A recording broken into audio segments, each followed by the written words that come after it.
What if the people you trusted most became your worst enemies? My head slammed against the cold concrete wall of the Victoria Island office, and everything went black for a second. When my vision cleared, I saw Cheeky standing over me, his fist still clenched, his eyes wild with something I'd never seen before. Fear, desperation, guilt. Blood trickled down my forehead, warm against my skin, and I could taste copper in my mouth. But what hurt more than the physical pain was seeing the faces of our colleagues frozen in the doorway. Ademola, Ngozi, Taiwo. They'd all seen it, every single moment. "You're going to pay for this, Chike," I whispered, my voice shaking as I touched the growing bump on my head. "They all saw what you did." Cheek's face went pale. He stepped back, his hands trembling as he looked from me to our colleagues and back again. "Kofi, I didn't mean to." But the damage was done. In that sterile office building, surrounded by glass windows that reflected the glittering Lagos skyline, my life had just shattered into 1,000 pieces. And the worst part? This man had been my friend for 15 years, my brother, the person I'd trusted with my deepest secrets, my business dreams, and my family's future. "Someone call security," Ngozi said quietly, her phone already in her hand. Her voice was steady, but I could see her hands shaking. "And an ambulance." "No, wait," Cheeky pleaded, panic rising in his voice. "Let me explain. You don't understand what he did. You don't know what he's been—" "We saw enough," Ademola cut him off, his jaw tight. "We all saw you attack him, Chike. There's no explanation that makes this okay." As I sat there on that cold office floor, my head throbbing and my heart breaking, I knew that everything was about to change. The company we'd built together, the friendship we'd cherished, the trust we'd shared, it was all crumbling around us. But what Cheek didn't know, what none of them knew, was that this moment had been brewing for months. And the real story? The real story was so much darker than any of them could imagine. How did we get here?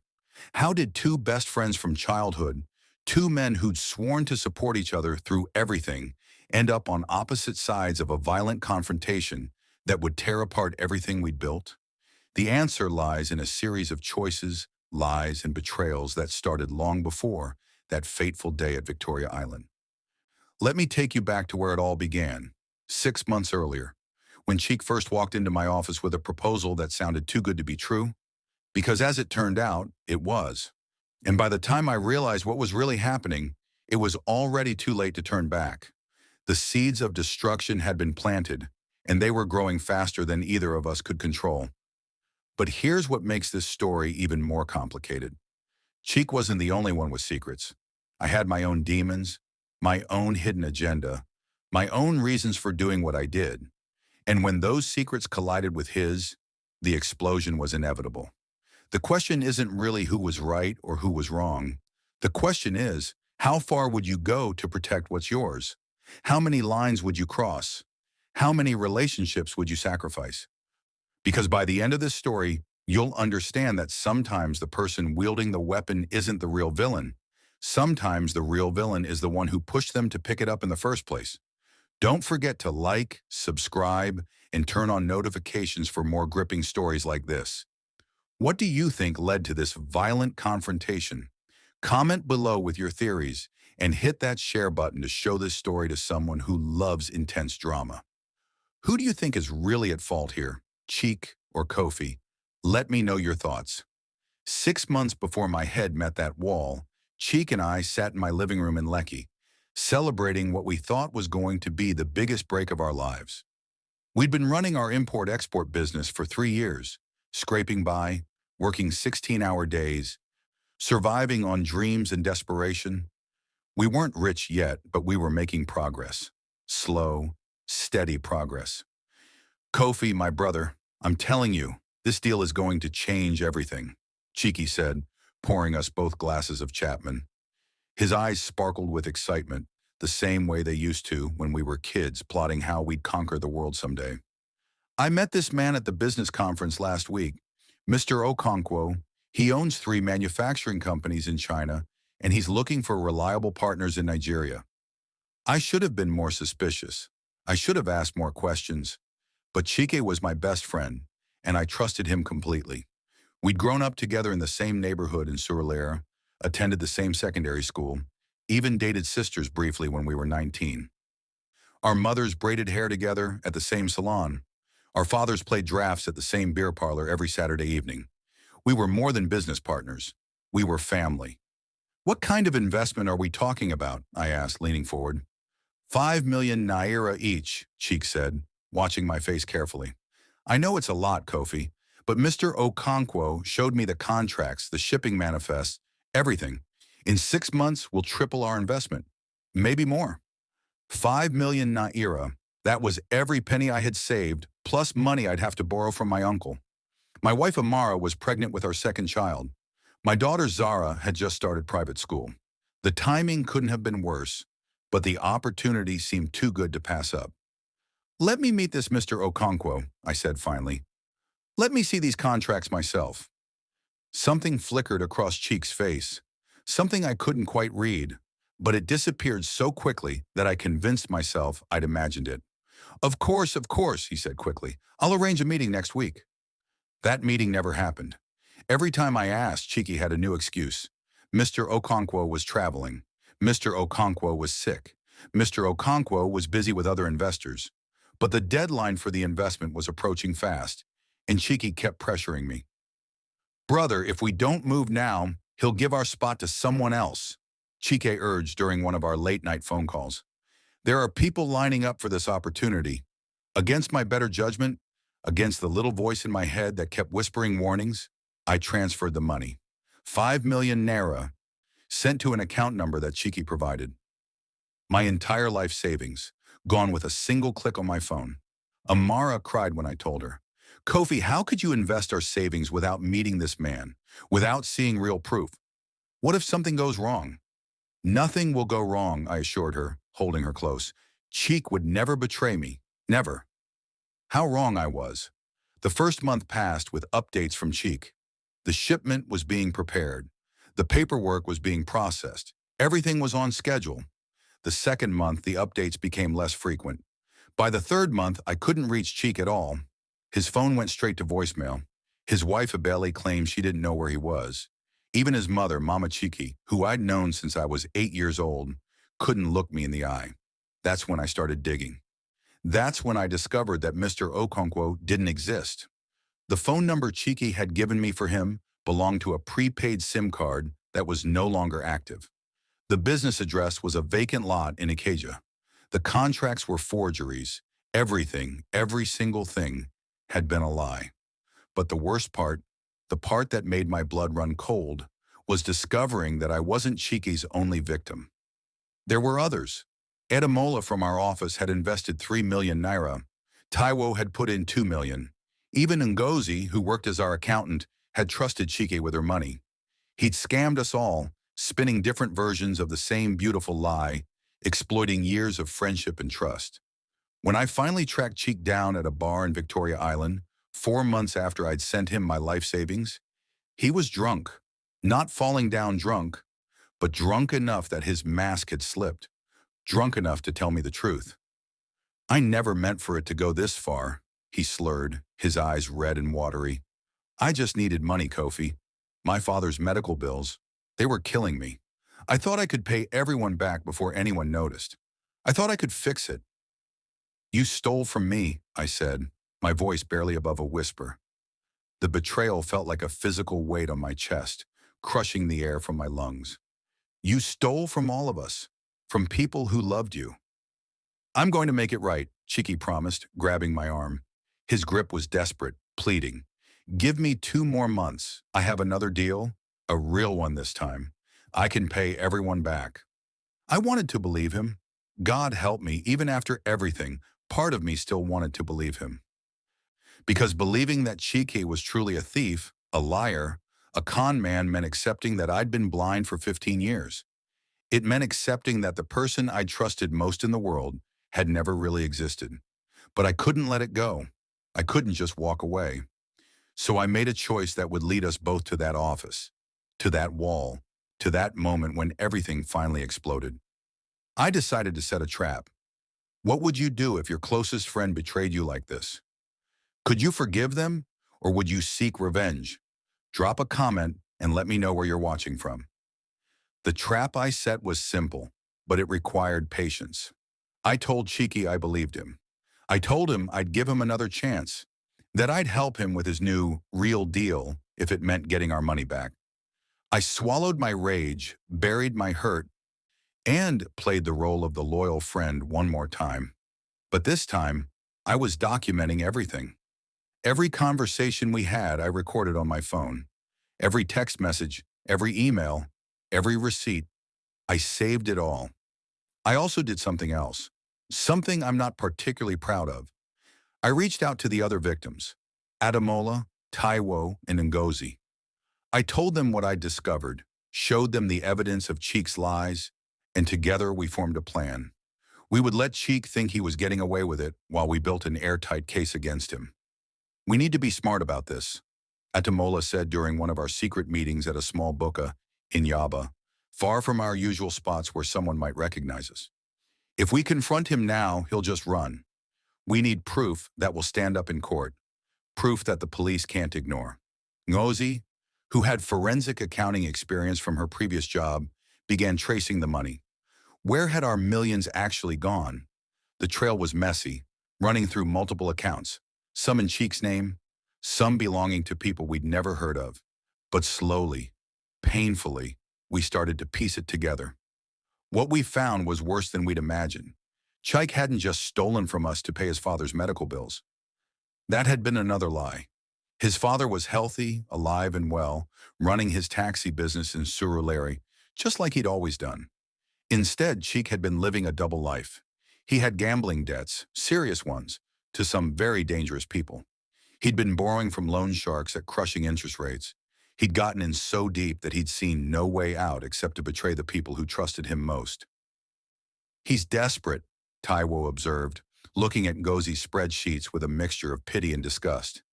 Desperate people do terrible things. My wife Amara knew what I was doing, and she hated it.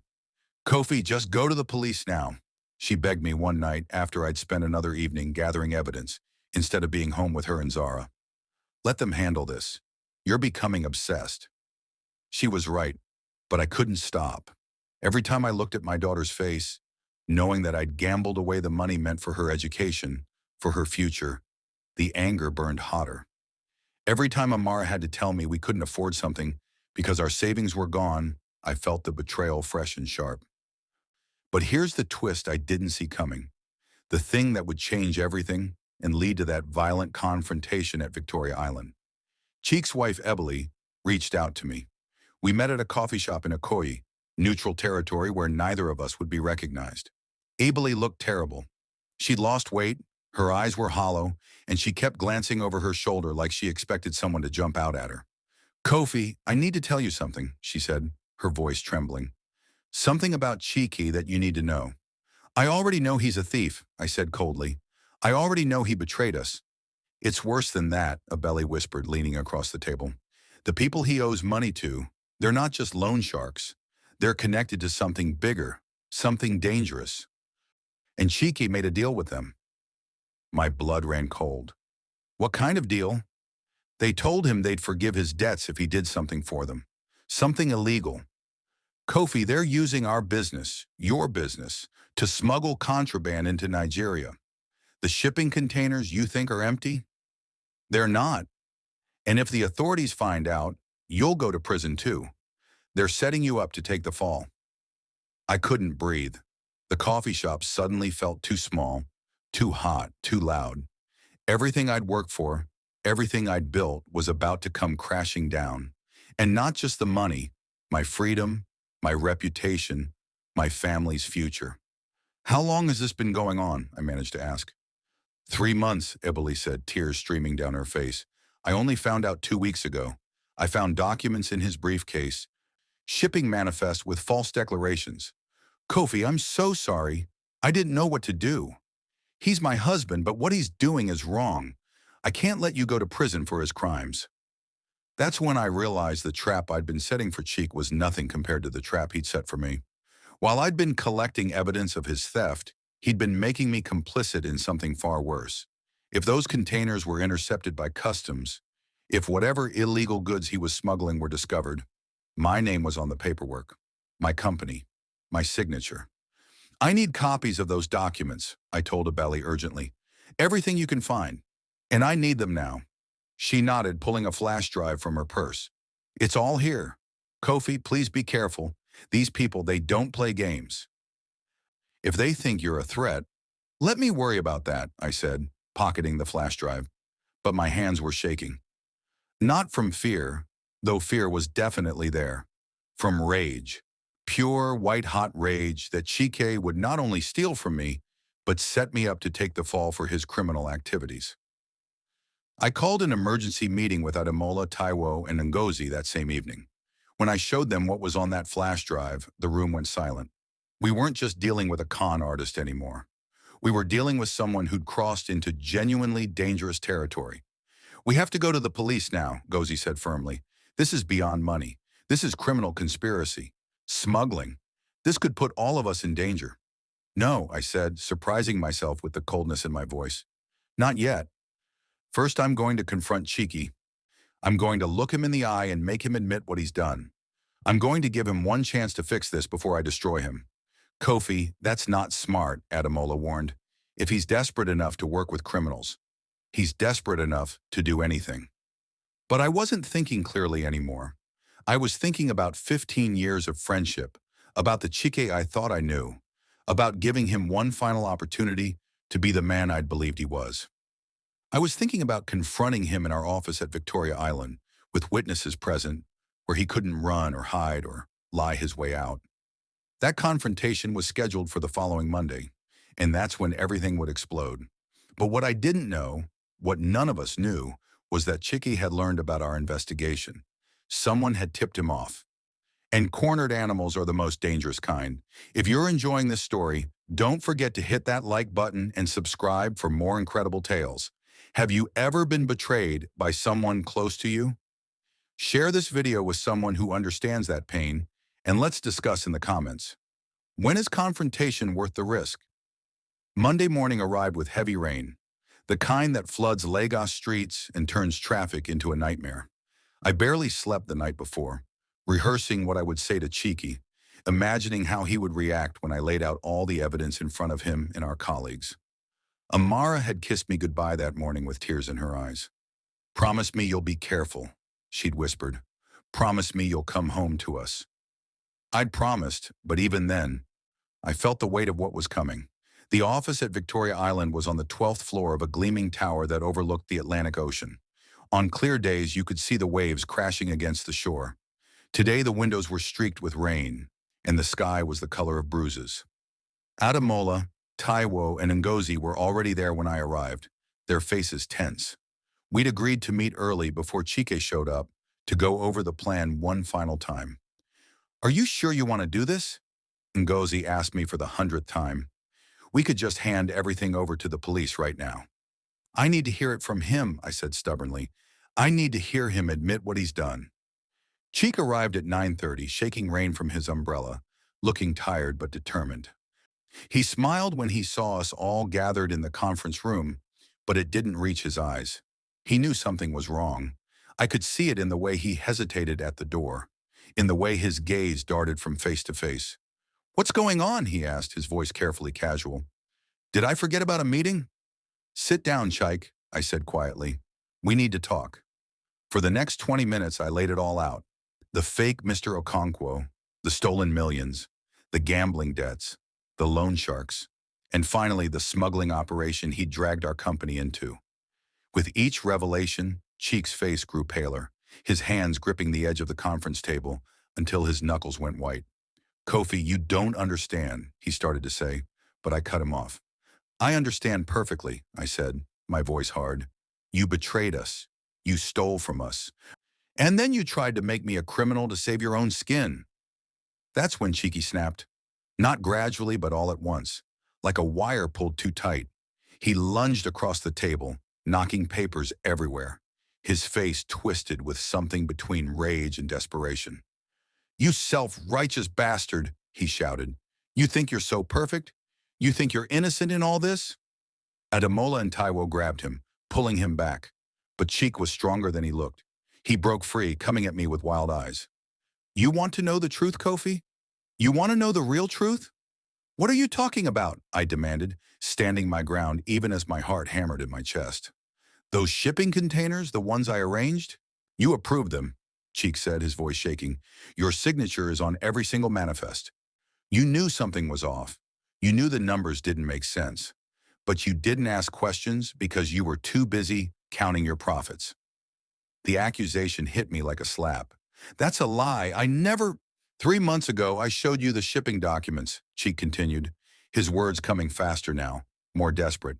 You looked at them for 5 seconds and signed them. You didn't read the fine print. You didn't verify the contents. You just trusted me blindly, and now you want to play the victim? There was a horrible moment of silence as everyone in the room turned to look at me. And in that moment, a terrible doubt crept into my mind. Had I looked at those documents? Had I signed them without really checking? I'd been so busy, so overwhelmed with other aspects of the business. Had I made myself complicit through negligence? That doesn't excuse what you did, I said, but my voice had lost some of its conviction. You orchestrated all of this. You stole from us. I was trying to save us, Cheek shouted. Those people, the ones I owe money to, they threatened my family. They threatened Eboli and my children. I did what I had to do to keep them safe. And yes, I made mistakes.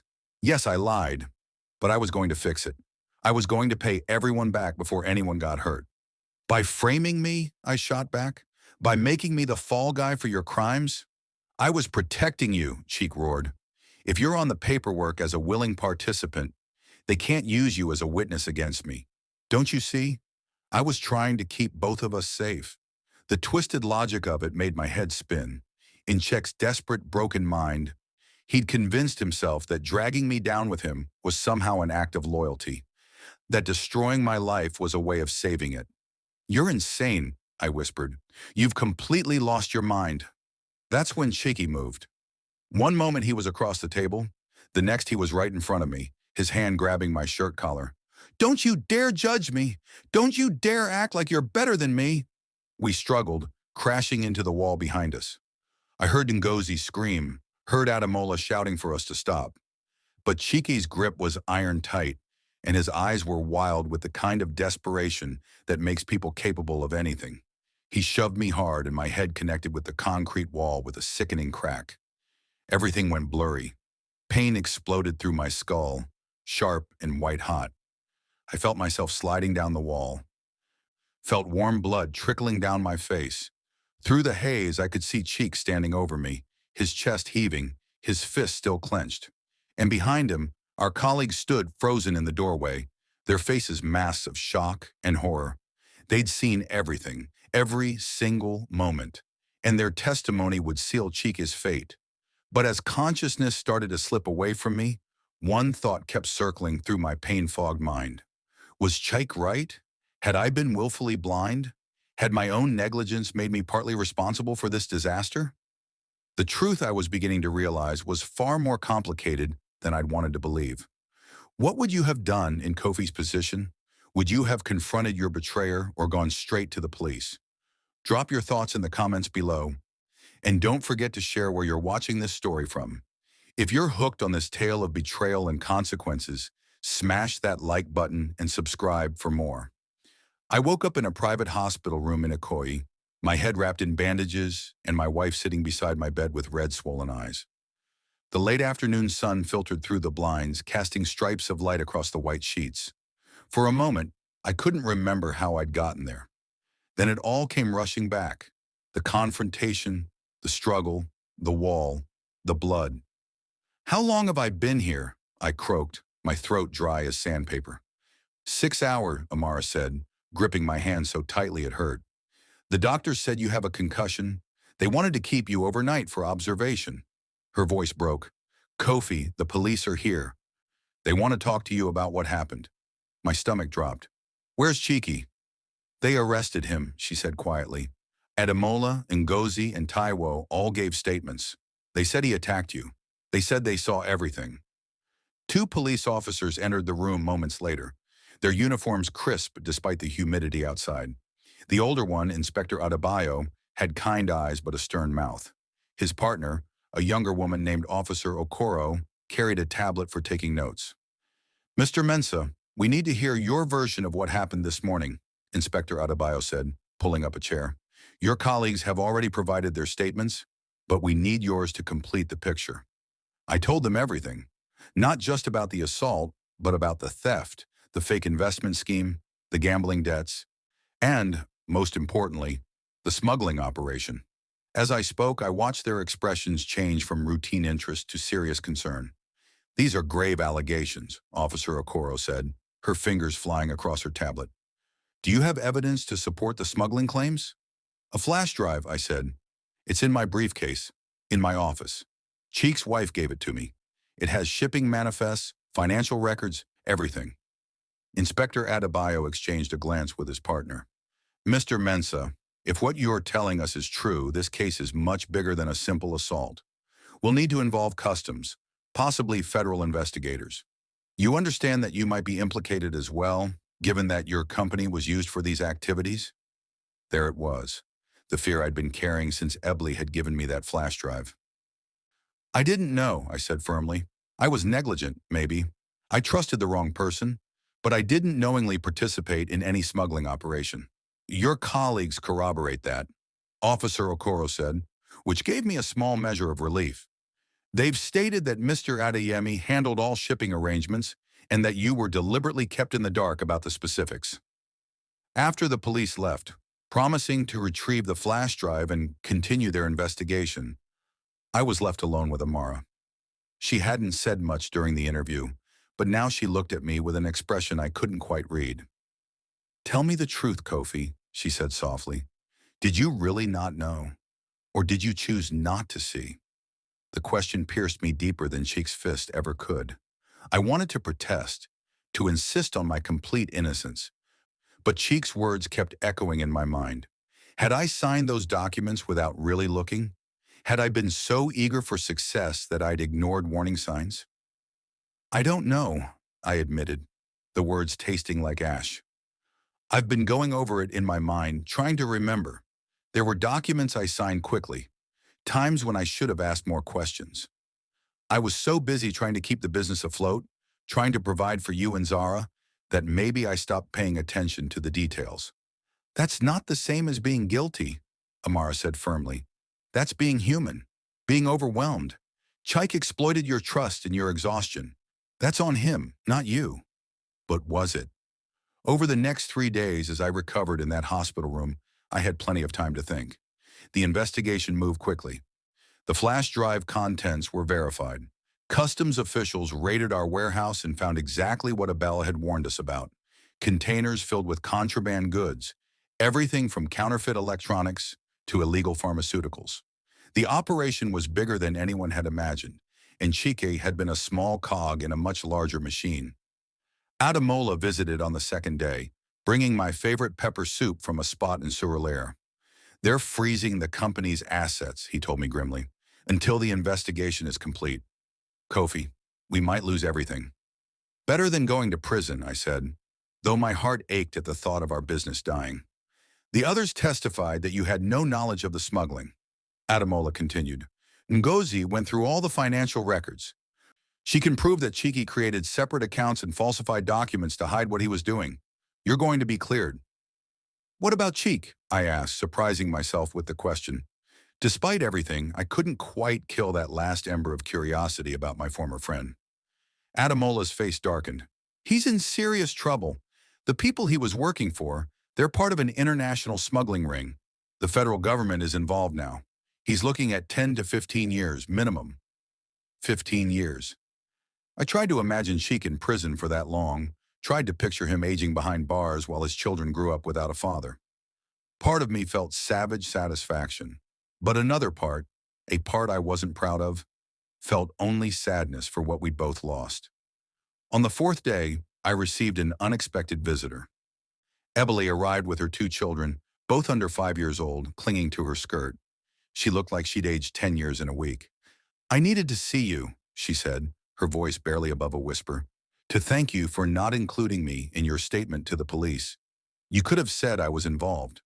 You weren't involved, I said simply. You tried to warn me. You tried to stop this. She nodded, tears streaming down her face. Chike sent me a message from the jail. He asked me to tell you he's sorry. He knows it doesn't fix anything, but he wanted you to know. Why did he do it? I asked. The real reason, not the gambling debts or the loan sharks. Why did he betray me? Ebony was quiet for a long moment, wiping her eyes. Jealousy, she finally said. He never said it out loud, but I knew. You were always the smarter one, the more talented one. When you started the business together, everyone said it was your vision, your leadership. Cheek was just the partner, and it aided him. When he got in trouble with those gamblers, when he needed money desperately, I think part of him wanted to pull you down too, to prove he was your equal, even if it meant destroying you both. The truth of it settled over me like a weight. All those years of friendship undermined by an envy so quiet and persistent that neither of us had fully acknowledged it until it was too late. After Abele left, I called Ngozi and asked her to come to the hospital. When she arrived, I made her a proposition. The company's going to survive this, I said. Once the investigation clears us, once they unfreeze the assets, we can rebuild. But I can't do it alone anymore. I need partners I can trust, real partners, equal partners. Ngozi's eyes widened. Kofi, are you offering me a full partnership? I confirmed.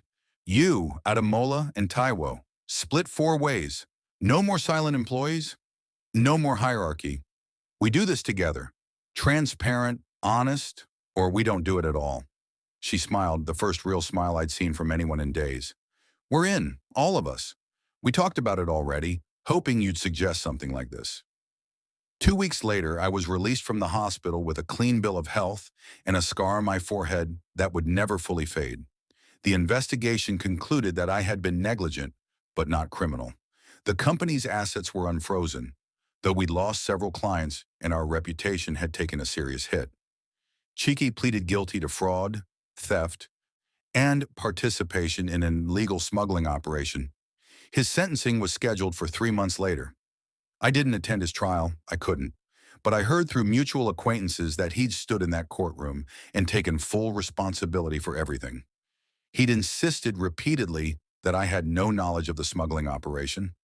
Whatever anger or jealousy had driven him to betray me, he apparently didn't want to see me go to prison for his crimes. It was the closest thing to redemption he could offer, and I accepted it. The business slowly recovered. With Ngozi's accounting expertise, Ademola's sales skills, and Taiwo's operational management, we rebuilt from the ground up. We changed the company name, restructured our entire operation, and implemented checks and balances to ensure no single person could ever have the kind of unchecked power that had led to our downfall. Amara gave birth to our second daughter 3 months after the assault. We named her Ife, which means love, because in the midst of all that betrayal and pain, I'd learned what real love looked like. It looked like my wife standing beside me when I'd lost everything. It looked like colleagues who testified truthfully even when it was uncomfortable. It looked like choosing honesty over easy profit, transparency over convenient lies. I never saw Cheek again after that day in the office.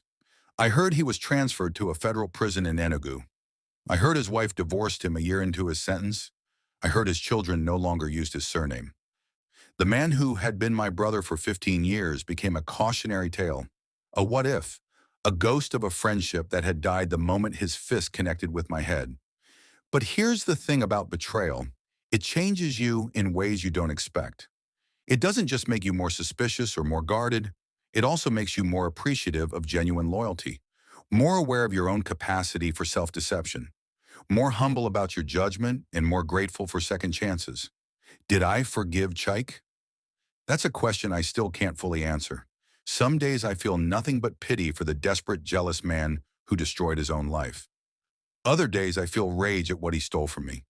Not just money, but peace of mind, trust, innocence. Most days I feel something in between. A complicated mixture of sadness and acceptance that this is simply what happened, and no amount of anger or forgiveness will change the past. What I learned from that terrible day at Victoria Island, from having my head slammed against that wall while my colleagues watched in horror, is this: trust is the most valuable thing we have, and the most dangerous.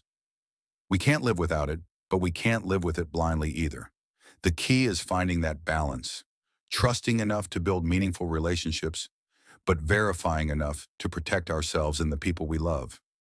As for those colleagues who testified against Cheeky, who stood up for the truth even when it was difficult, they became more than business partners. They became family. Because in the end, loyalty isn't about never being tested. It's about what you do when the test comes. If you've made it this far in the story, I want to hear from you. Have you ever experienced a betrayal like this? How did you move forward? Drop your thoughts in the comments below and share this story with someone who needs to hear it. Don't forget to like and subscribe for more real stories about life, loyalty, and the complicated nature of forgiveness. What do you think? Can betrayal ever truly be forgiven? Or are some wounds too deep to heal? Let me know your perspective. 6 months after Chaik's sentencing, I received a letter from him. It arrived at the office in a plain envelope with a prison stamp, and I stared at it for a full hour before I could bring myself to open it. Ngozi found me sitting at my desk, the unopened letter in my hands, my coffee growing cold beside me. "You don't have to read it," she said gently. "You don't owe him anything, Kofi, not even your attention." But I did read it. That evening, after Amar had put the girls to bed, and the house was quiet except for the hum of the generator outside, I sat in my study and unfolded the 3 pages of cramped handwriting. The letter started with an apology, but not the kind I'd expected. Cheek didn't make excuses or try to justify what he'd done. Instead, he wrote about the moment he'd realized he'd become someone he didn't recognize. It was in that jail cell, he said, after his first night in prison, when he'd woken up on a thin mattress that smelled of mildew and despair. He'd looked at his hands, the same hands that had hurt me, and wondered how he'd gotten there. "I tell myself it started with the gambling," he wrote, "but that's a lie. It started years before that, with every time I compared myself to you and came up short. Every time someone praised your intelligence or your vision, and I felt invisible standing next to you. I poisoned our friendship with my own insecurity, drop by drop, until there was nothing left but resentment disguised as brotherhood." He wrote about his children, about how his daughter had cried during their last visit because she didn't understand why daddy couldn't come home, about how his son, only 4 years old, was already forgetting what his voice sounded like. "I did this to them," he wrote. "Not you, not the police, not the people I owed money to.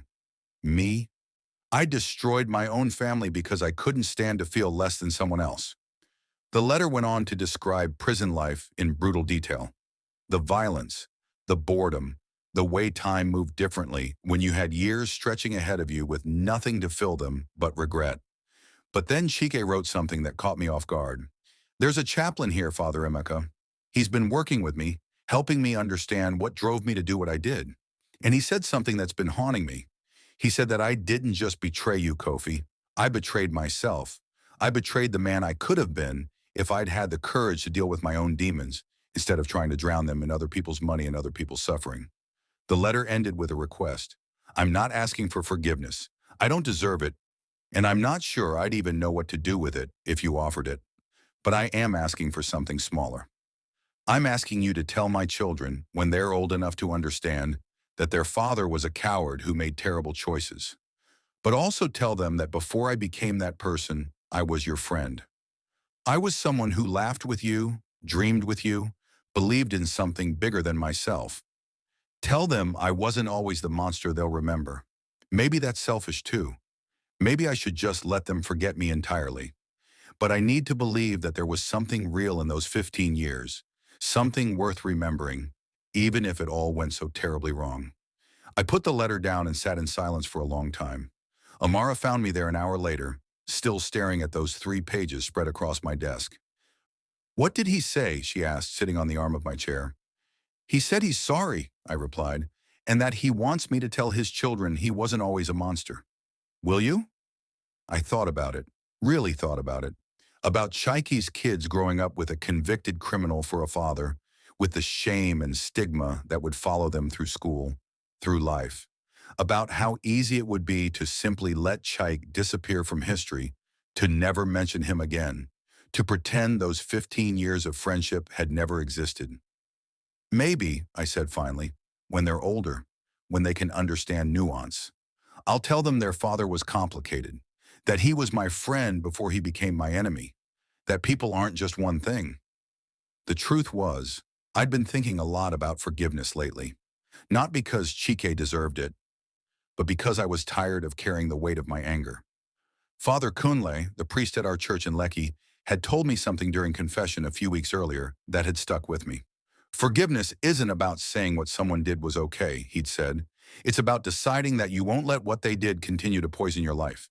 It's about choosing peace over justice, healing over revenge. That doesn't mean forgetting. It doesn't mean pretending the harm never happened. It just means releasing yourself from the obligation to punish. I didn't write back to Cheek immediately. I needed time to process what he'd said, to decide if I believed his remorse was genuine or just another manipulation from a desperate man.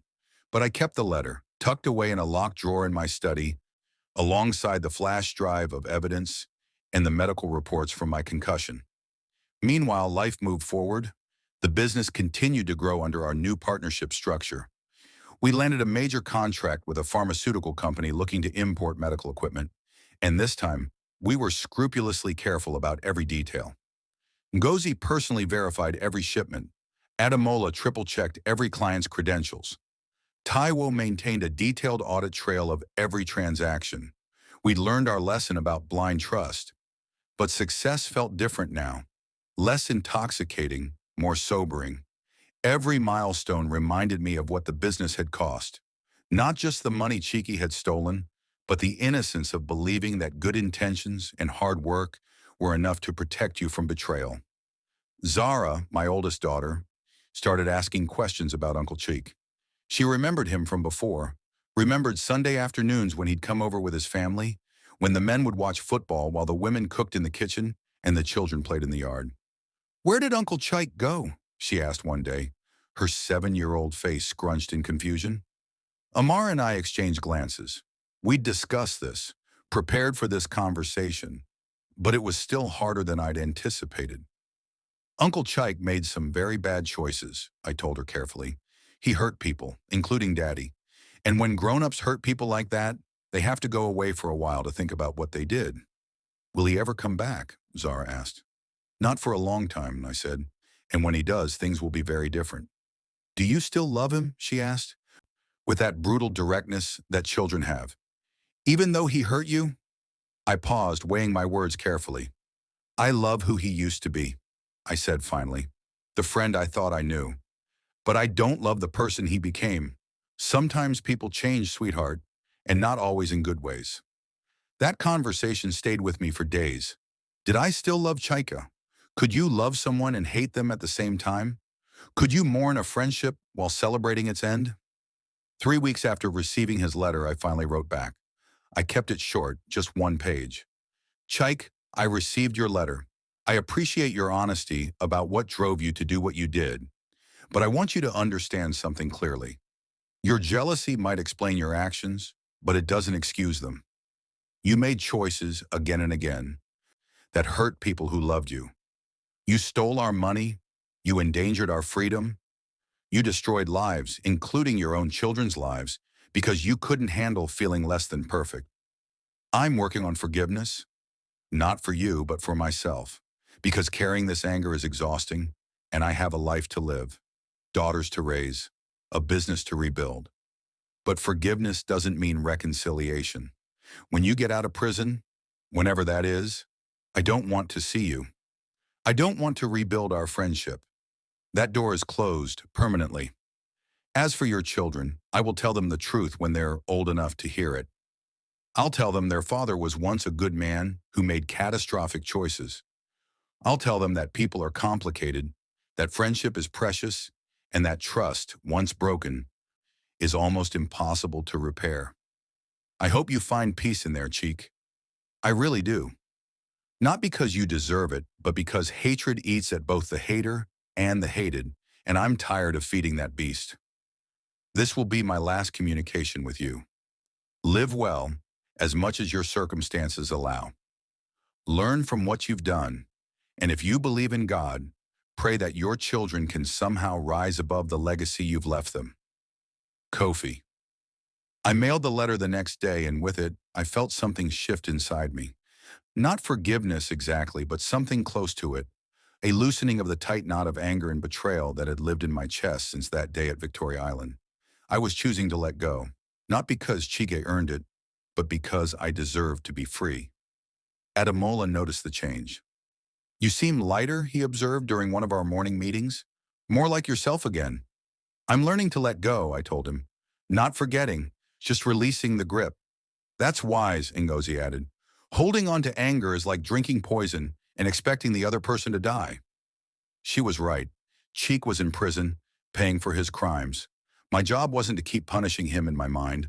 My job was to build something better, something honest, something that honored the lessons I'd learned without being paralyzed by the past. But even as I moved forward, even as the business thrived and my family grew and life returned to something resembling normal, I couldn't completely shake the question that had haunted me since that day. The question Chike had raised when he lunged at me across the conference table. The question Amara had asked in the hospital. Had I been willfully blind? Had I signed those documents without reading them carefully? Had my own negligence made me partly responsible for what happened? The honest answer, the one I finally admitted to myself late at night when I couldn't sleep, was yes. Not criminally responsible, not morally equivalent to Cheek's deliberate fraud, but responsible nonetheless for trusting too much, for checking too little, for believing that good intentions would somehow protect me from bad outcomes. That realization didn't excuse Cheek, but it humbled me. It made me understand that betrayal often requires two people, the one who betrays and the one who creates the conditions that make betrayal possible. I would carry that scar on my forehead for the rest of my life, a permanent reminder of the day my best friend became my attacker. But I would also carry a different kind of scar, an internal one, a mark on my soul that reminded me to stay vigilant, to question, to verify, to never again confuse loyalty with blind faith. And maybe, just maybe, that was the real lesson Victoria Island had taught me. Not that people can't be trusted, but the trust must be earned, maintained, and verified. That friendship without accountability is just enabling.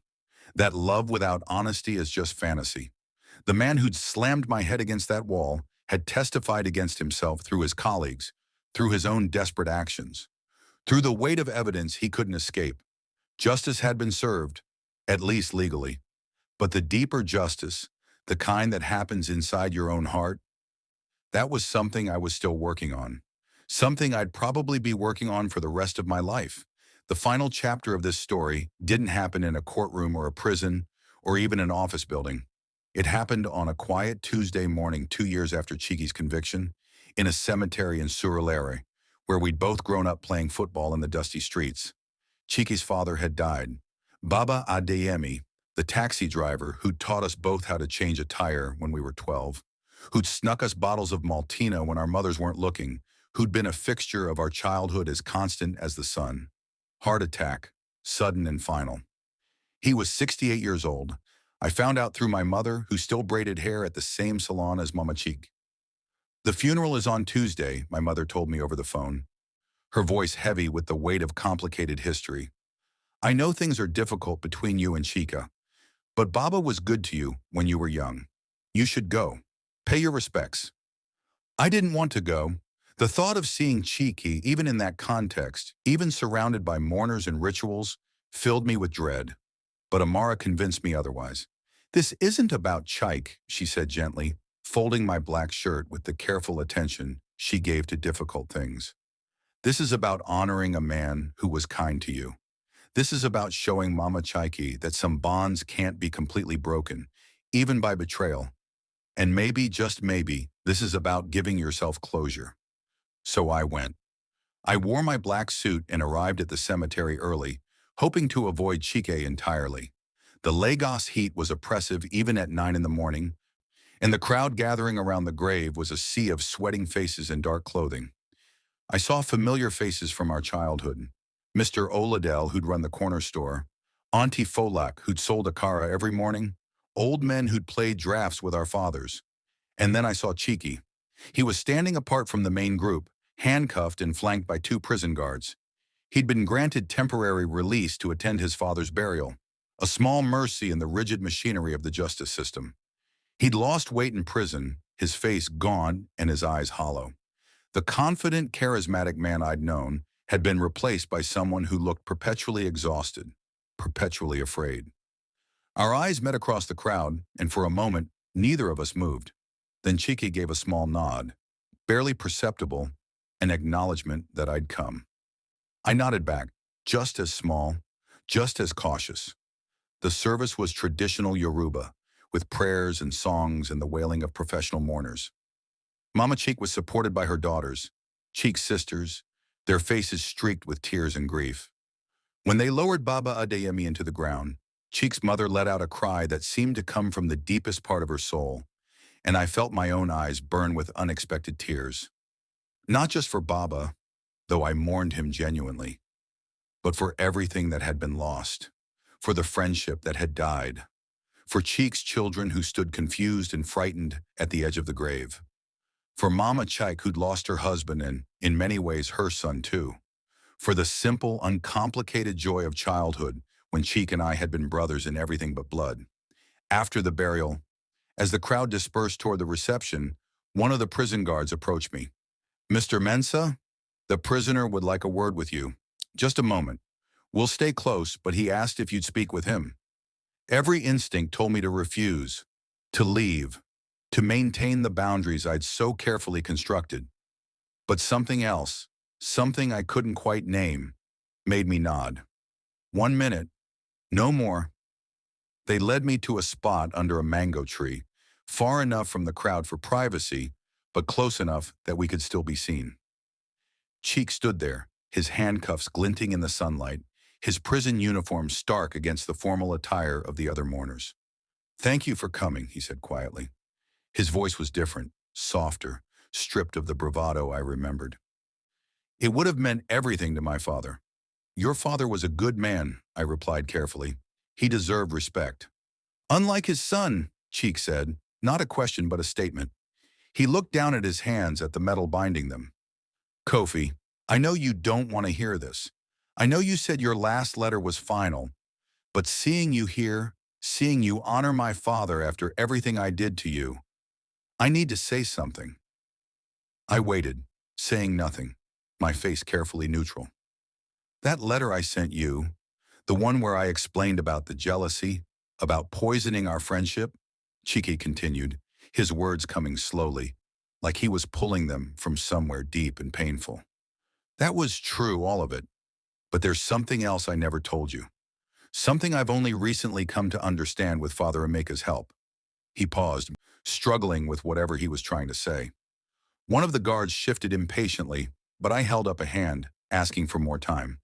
"I didn't just envy your success," Cheek said finally. "I envied your goodness, your ability to sleep at night knowing you'd done the right thing, your clean conscience.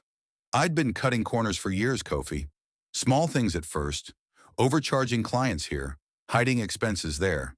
Nothing major, nothing criminal. But each small compromise made the next one easier. By the time I got involved with the gambling and the loan sharks, I'd already stopped being the person you thought I was. I was just better at hiding it." The confession hung in the air between us, heavy as the humid afternoon. "Why are you telling me this?" I asked. "Because you asked yourself if you were partly responsible," Cheek said, and I felt my breath catch. "I saw it in your letter, the doubt, the question of whether you'd been willfully blind, and I need you to know definitively that you weren't. I worked very hard to deceive you, Kofi. I was meticulous about it. The documents I showed you were expertly falsified. The stories I told you were carefully constructed. You weren't negligent, you were human. You trusted a friend who'd spent years earning that trust specifically so he could exploit it." I felt something crack inside me, some wall I'd been maintaining since that day in the hospital when Amar had asked her question. "You're telling me this to make me feel better?" "I'm telling you this because it's true," Cheeky said simply, "and because you deserve to know it. I've taken so much from you, Kofi, your money, your trust, your sense of safety. I won't take your peace of mind too by letting you blame yourself for my sins." The prison guard tapped his watch.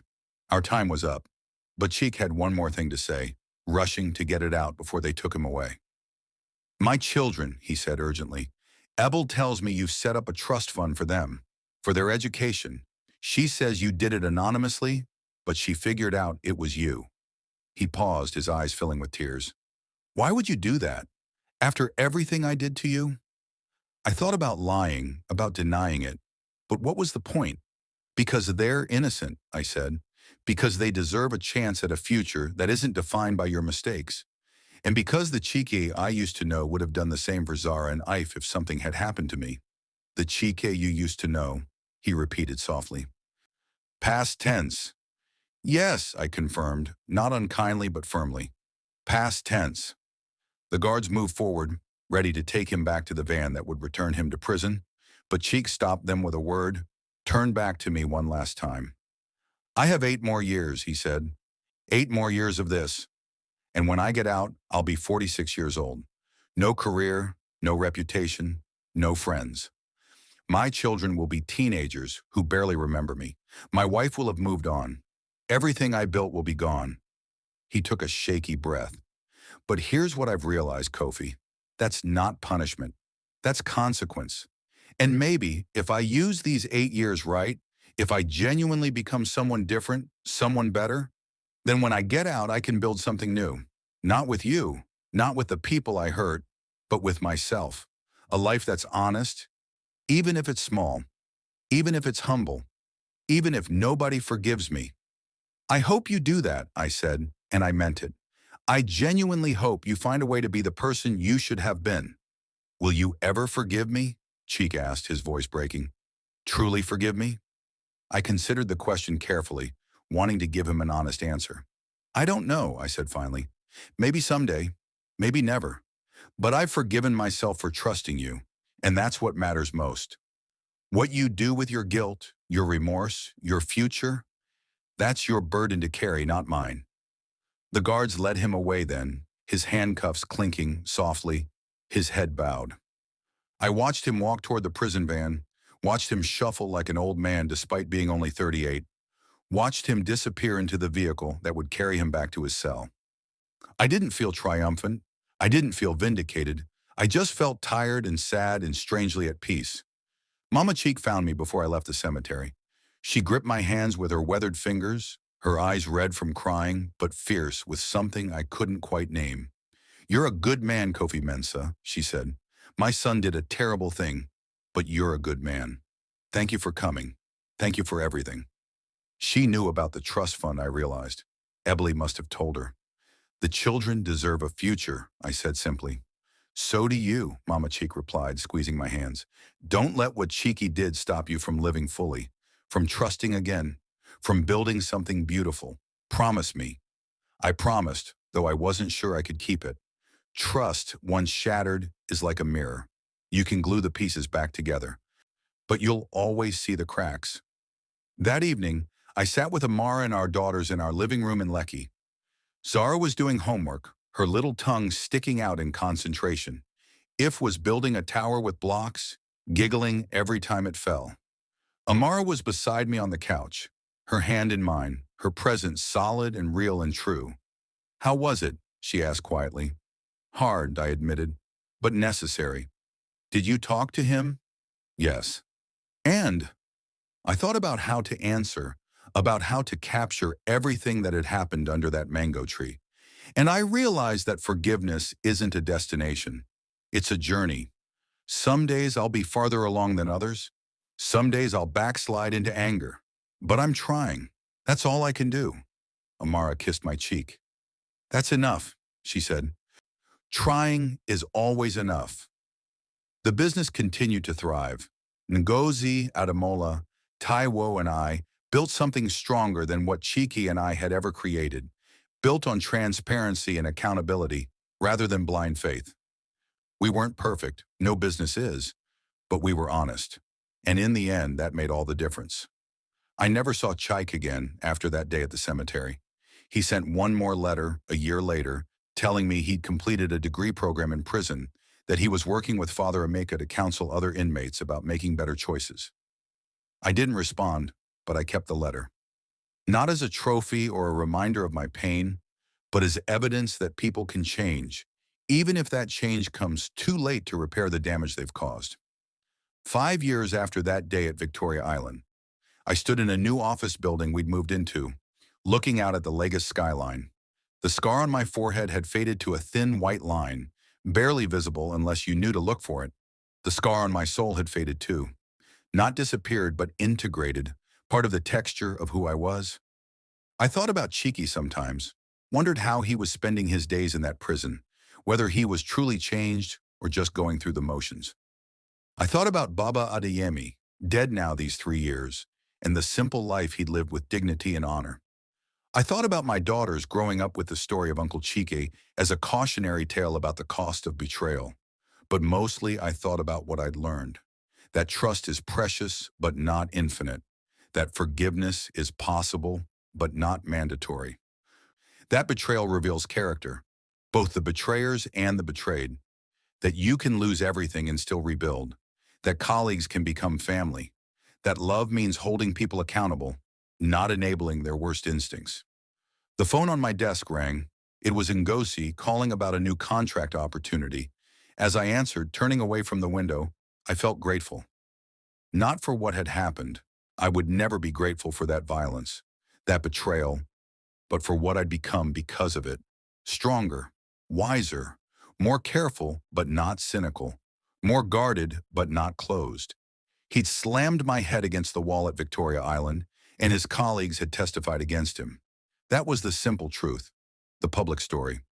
But the deeper truth, the one I carried inside, was more complicated. We'd both been broken that day. We'd both lost something we could never get back. The difference was that I'd chosen to rebuild, to heal, to move forward. And Cheek, trapped in his cell and his guilt, could only watch from a distance as life continued without him. That was justice, but it was also tragedy. And I'd learned to hold both truths at once, to understand that most stories don't have purely good guys or purely bad guys, just complicated people making choices that cascade into consequences none of us can fully control. The sun was setting over Lagos, painting the sky in shades of orange and purple and gold. Somewhere out there, Chike was locked in a cell, counting down the days until his release. Somewhere out there, his children were growing up with the weight of his legacy. Somewhere out there, all the people who'd been affected by that violent day were living their own versions of this story, carrying their own scars, finding their own paths to healing or not healing. But here, in this office, in this moment, I was at peace. Not because everything was resolved or everyone was forgiven, but because I'd done the hardest work there is. I'd forgiven myself for trusting, for being human, for surviving. And that, in the end, was enough. Thank you for staying with this story from beginning to end. If you've ever experienced betrayal, if you've ever struggled with forgiveness, if you've ever questioned your own judgment, you're not alone. Drop a comment sharing your thoughts on Kofi's journey. Could you have done what he did? Would you have handled it differently? And don't forget to like, subscribe, and share this video with someone who needs to hear that healing is possible, even after the worst betrayals. Turn on notifications so you never miss our next powerful story. Remember, your story doesn't end with your worst moment. It's just beginning. Until next time, stay strong, stay wise, and never stop believing in second chances, even if they're just for yourself.